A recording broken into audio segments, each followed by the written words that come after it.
waxaan aad ugu faraxsannahay in aan ka soo qayb galnay furitaanka iskuulka Gubadley furitaankiisa inaan ka soo qayb galnay oo muhiim u agaasinka waxbarashada gobolka Banaadir in taabagelinta iyo dardargelinta waxbarashada taas oo hoggaankeedu u lahaa gudoomiyuhu sidii lagu taabagelin lahaa laguna fidin lahaa waxbarashada deegaanada xamar gobolka Banaadir ku duleedka u inay gaaraan waxbarashadu gaarto helaana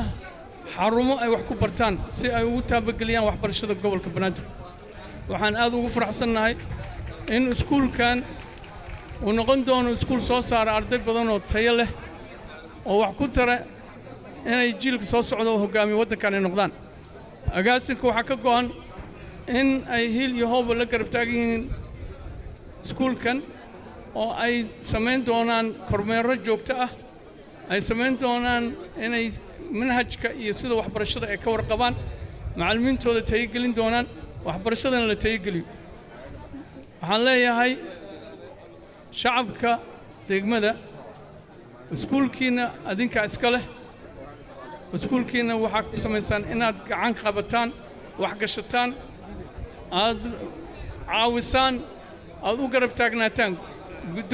gudoomiyaha degmadan waxaan rabaa inaan iraado maanta fursadaad haysataan dugsi hoose dhexe waa idin furnaa dugsiga sare idin furay sidaad ku ilaashan lahayn oo gacnihiina ugu ilaashan lahayn inaad sameysaan